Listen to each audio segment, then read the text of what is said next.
Sebenarnya betul. kan tidak ada kehormatan yang dibawa pada kerudung, itu kan sehelai kain. Yang Ya, menaruh kehormatan pada sehelai kerudung kan itu maknanya. nilai-nilai, benar, nilai-nilai yang dikonstruksi secara abstrak oleh manusianya gitu. Betul, Manusia yang melekatkan nilai itu ke kerudung gitu. Sebenarnya kerudung tidak punya nilai. betul. Karena kan yang keluarga inginkan aku berkerudung, yang aku Mm-mm. inginkan aku nggak Enggak, berkerudung gitu. ya. Jadi tidak akan ada diskusi produktif dari situ gitu. Kayaknya banyak deh yang kayak gini ya. Ayo langsung aja kita lihat videonya.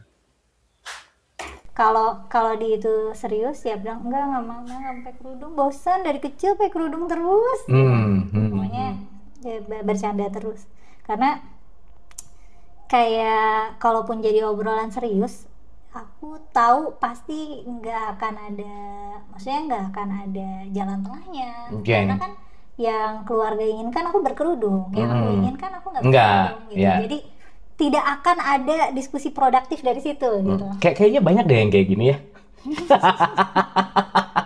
Yang iya, kayaknya aku deh gitu. Tapi ini bukan untuk menginspirasi aneh-aneh, enggak loh ya. Bukan untuk ngajak jadi, ayo kita buka. Ayo kita Bukan, kerudung. bukan. Iya, jangan diterjemahkan begitu. Iya, tapi maksud saya adalah ada argumen kuat dengan kejujuran diri, dengan pematangan pemikiran dan kesadaran dilakukan bukan karena ego gitu lah kira-kira. Meskipun pertamanya gitu sih. Karena ego sih. Itu maksudnya Benar-benar jujur gitu. Enggak, justru menurut aku yang perlu disadari kita dan orang-orang semuanya bahwa pakai kerudung ataupun nggak pakai kerudung itu adalah pilihan pribadi yang That's it. benar-benar pilihan pribadi gitu. Oke, Makanya yes. tadi aku tekankan ini adalah keputusan yang egois gitu. Oke. Ya maksudnya private aja. Betul. Toh pada dasarnya juga hubungan sama Tuhan kan privacy banget kan sebenarnya kan. Oke. Ya cuman kan di masyarakat kita banyak keponya aja kan. Dah. Terus seberapa lama restriksi atau misalnya ada konflik sama orang terdekat yang akhirnya welcome nggak sampai sekarang? Welcome-nya sebenarnya karena aku welcome-in. Oh, Jadi oke. kalau Anyway, udah berapa lama berarti lepas? lepas yang benar-benar lepas di publik gitu ya, yang sampai berani, maksudnya di sosmed di mana 2019 kayaknya. Oh, 20 sudah. Pas mau COVID gitu. Eh, Ya 2019 kan COVID kan? Oh, itu startingnya dari situ. enggak COVID 2020. Ya 2019 ending. 2019 ya. Udah dari 2019. Oke. Jadi mulai kayak ngambil keputusan. Aku mikirnya ya udah aku kan udah dewasa gitu, harusnya sebenarnya kan keputusan buka kerudung itu tidak ada impactnya pada siapapun sebenarnya. Sebenarnya. Ya, Benar. Impact ini kan cuma ilusi kan. Betul. Nice. Kayak, Yes. Misalnya dengan aku buka kerudung, aku kayak bring shame to my family. Ini kan fiktif sebenarnya. Betul. Sebenarnya kan tidak ada kehormatan yang dibawa pada kerudung, itu kan sehelai kain. Yang menaruh kehormatan pada sehelai kerudung kan itu Maknanya. nilai-nilai, benar, nilai-nilai yang dikonstruksi secara abstrak oleh manusianya gitu. Betul. Manusia yang melekatkan nilai itu ke kerudung gitu. Sebenarnya kerudung tidak punya nilai. Betul. Dan itu kan sudah menjadi sebuah social construction kan. Sama kalau saya tuh sering kasih analogi gini Mbak. Kalau di kelas ada 10 orang, 9 gila, 1 waras. Tetap orang yang waras disebut orang gila kan. Oke. Karena majority-nya emang begitu gitu. Which is di kita ngomongin ini mungkin 9:1 ini gitu. Bisa jadi. Ya kan? Nah, saya komain gini. Argumen apa ketika ada orang yang nanya, "Mel, lu sekarang kayaknya nggak beres deh Islamnya gitu." Atau lu kan melanggar perintah agama gitu. Atau macam-macam lah ya. Dengan kan sekarang tuh sering banget ya kayak seakan-akan pengen ngasih tahu atau dengan kata-kata sekedar mengingatkan gitu, itu yang nyebelin banget gitu. Ya banyak kok yang ceramahin aku. Jadi tiba-tiba semua orang jadi penceramah gitu. Argumen apa yang biasanya Mbak Mela sampaikan kepada mereka ini yang tiba-tiba jadi polisi-polisi agama gitu? Aku jarang ngasih penjelasan sih, karena pertama aku nggak ngerasa aku butuh orang-orang untuk memahami aku. Oke, nice. Jadi kalau misalnya aku disalahpahami, ya udah gitu. Aku nggak punya kepentingan untuk dipahami atau memahamkan mereka tentang aku, karena kan sebenarnya nggak penting. Nggak penting, urusan dia juga ya. Apalagi yang nggak kenal ya, nggak kenal juga gitu ya. Oh benar-benar. Nice. Yang penting itu kan berdamai sama keluarga dekat gitu. Gimana mereka tetap mau nerima aku gitu. Makanya aku sih biasanya aku cengengesan aja supaya suasananya nggak tegang. Gitu. Iya. Kalau ketemu ke keluarga atau siapa gitu, oh kamu nggak pakai kerudung itu malu sama ini. Oh, enggak, emang aku malu-maluin orang, rambut aku cantik gitu. Rambut aku bagus kok gitu ya. Nggak malu-maluin Benar, Ya, benar, aku benar. bawa bercanda aja supaya cair, dan aku berharapnya sih lama-lama orang-orang yang penting buat akunya nih, ya lama-lama nggak peduli dan bisa menghargai aku apa adanya aja. Iya sih. Ya kita penting juga memaklumi strata rata-rata IQ yang 78,4 kan rada-rada susah untuk masuk ke hakikat gitu ya. Iya, berpikir abstrak itu susah. Susah dan masuk ke dalam analogi, perumpamaan yang melepas dogma dan doktrin, yang ngedepanin kebiasaan, yang ngedepanin ego gitu ya. Dan kita tahu bahwa tafsir itu kan nggak ada yang absolut lah, Betul. quote and quote gitu ya. Artinya ya balik lagi gitu. Nah, terus udah tuh ya lepas apa dan lain-lain. Before dan after apa perbedaannya? Di diri aku. Ah, Ya, aku ngerasa happy konten karena aku merasa otentik aja. nice. Otentik. Nice. Aku merasa aku lebih terasa seperti diri aku ketika aku merepresentasikan aku tanpa jilbab gitu. Oke. Karena Oke. Tapi masih ngajar ngaji sekarang. jadinya enggak. Aku mau belajar ngaji dong. Boleh. Ya. Dengan senang hati. Aku beneran pengen, aku tuh pernah belajar ayat bil ayat lama, Mbak. Dan aku pembelajar, aku senang banget juga sih untuk. Rajin banget. Nah maksudnya, ini kan hal yang menarik gitu ya. Maksudnya gini, once kita berbicara Quran itu sebagai hudalinas itu kan berarti kan universal gitu ya. Bahwa concernnya kan bukan terletak pada siapanya.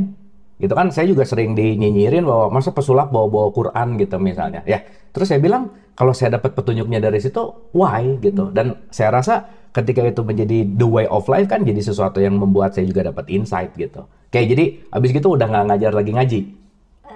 Mungkin sekarang bentuknya di Forbidden Question saja. Di YouTube aja. Oke. Oke. Nah, after authentic ini apa tuh, Mbak? Yang dapat maksudnya kan setelah authentic merasakan konten gitu menjadi apa perubahan yang sangat signifikan dalam kehidupannya Mbak? Afternya gitu gimana? Lebih ringan sih, nggak ada kayak lebih ringan dalam arti kayak krisisnya udah lewat gitu. Jadi aku udah, jadi jawaban dari krisisnya itu ya aku lepas, maksudnya aku lepas kerudung, aku stay true to myself gitu. Oke. Dan ngelihat sekarang kalau kita ngomongin tentang si kerudung ini di masyarakat kita gitu ya, ada fashion, ada passion. Oke. Once orang melakukan karena takut lah, karena apa dan lain-lain, itu kan udah menjadi social belief gitu. Nah, sebenarnya dalam konteks ini hal yang private kan, udah pasti gitu. Nah, dari perspektif setelah ngebuka ini bahwa value manusia tidak terletak dari kainnya gitu. Nah, gimana sih untuk kita bisa memahami bahwa ya quote and quote bukan masalah kainnya gitu. Kan sekarang gini ya Mbak, misal orang yang paling atau pakaian yang terbaik itu takwa. Betul. Oke. Dan inna akramakum indallahi atqakum, takwa juga kan. Dan takwa itu nggak peduli dalam tanda petik ya, mau pakaian kamu apa kan, dalam tanda petik gitu. Nah sekarang let's say misalnya gitu ya, kalau kita bicara iya sih takwa, tapi kan secara simbol Islam ini jadi wajib gitu. Nah gimana Mbak Mela untuk bisa membuat satu synchronize antara ketakwaan dan kewajiban, dan kita bisa mengedukasi bahwa ini adalah pilihan gitu, gimana?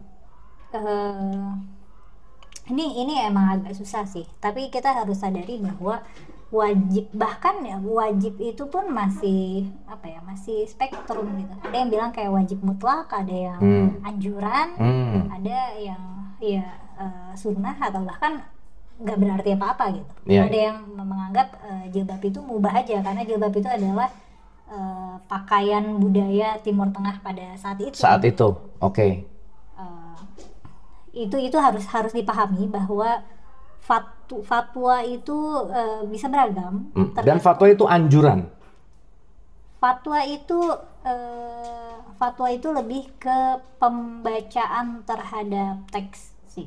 Jadi kayak berdasarkan teks ini sholat itu wajib gitu. Nah fatwanya itu sholat itu wajib gitu. Jadi kayak fatwa itu apa ya, produk hukum lah, produk hukum fikih. Oke.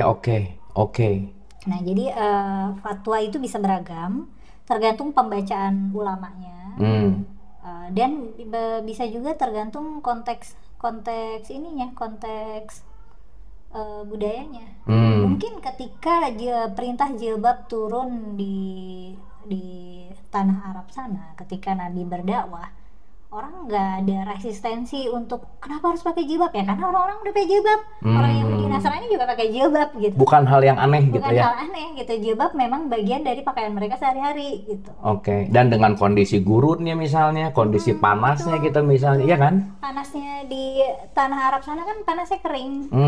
Kalau nggak ditutup tuh kulit kita kayak kering meletak gitu. Beda Iya, iya. sama panas di Indonesia tuh panasnya gerah bikin keringetan. Kalau di Arab kita misalnya buka ciki gitu, kita biarin berhari-hari nggak bakalan melepas karena udaranya kering. Oke. Beda sama kita di sini gitu, yang Lembab. udaranya humid, udaranya lembab gitu. Jadinya keringetan. Nah makanya mungkin konteksnya di Indonesia setelah jilbab ini jadi dress code di Indonesia itu Dress code deh. Ya oke. jadi ada resistensinya gitu. Kenapa harus pakai jilbab? Nah makanya aku pernah nonton, nggak tahu, lupa, nonton random.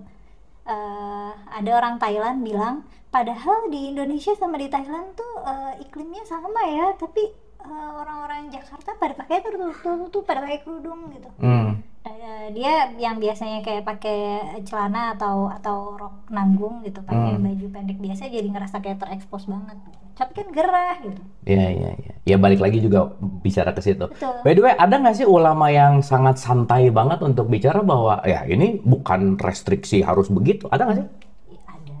Ada ya? Oke. Nah ini kurang populer kayaknya ya. Kurang populer. Karena tidak dipopulerkan ya. Karena tidak dipopulerkan dan yang kadang orang miss itu, kita ngelihat agama itu kan sebagai produk nilai gitu ya, produk moralitas. Nah, cuman yang kita lupa adalah melepas nilai budaya dari agama itu gitu. Oke, jadi kayak yang ini nih bagian dari ajaran agamanya atau nilai budaya setempatnya gitu. Iya kan? Yang agak susah dilepas karena kacamata konteks historis itu PR yang berat ya. Betul. Ya maksudnya pembacaan yang tidak mudah gitu. Maksudnya Nabi Muhammad sikat gigi pakai siwak. Budaya, ajarannya bersih. Bukan berarti kita sekarang ngikutin Nabi Muhammad harus pakai siwak kan? Betul. Ada tuh aku bikin konten kan, kalau misalnya kita megang najis mughaladzah gitu, terus kita cuci tangan, abis itu cuci tangan aja pakai sabun. Terus ada yang marah-marah, dari mana kamu ambil cuci tangan pakai sabun, cuci tangan tuh pakai tanah. Iya waktu itu kan belum ada sabun ya. Aneh, iya sih. Nggak aneh sih ya. Aku bilang ya udah, kamu kalau mau cuci tangan pakai sabun boleh. Iya. Kalau mau cuci tangan pakai tanah ya boleh. Iya sih, benar juga ya. By the way, aku ada teman gini Mbak, dia udah sama dokternya dibilang emang penutupnya itu ngebuat vertigo. Oke. Karena memang ada something aja ya.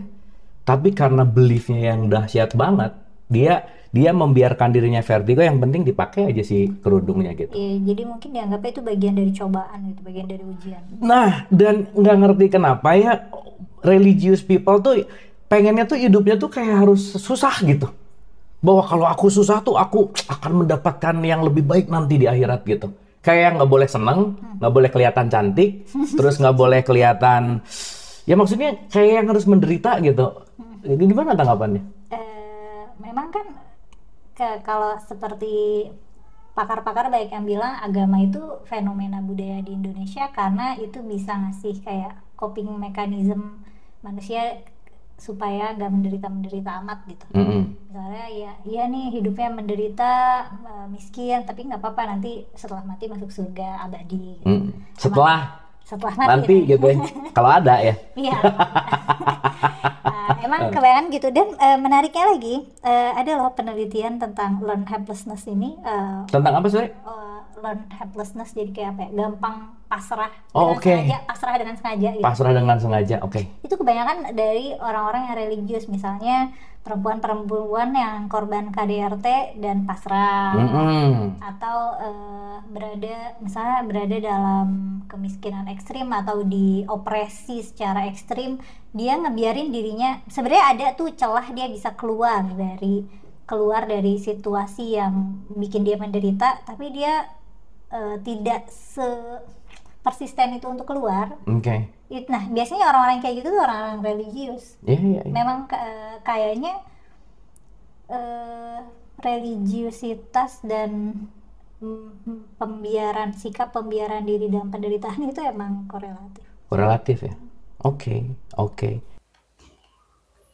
Oke, itulah videonya. Sampai jumpa di video-video selanjutnya. Dadah.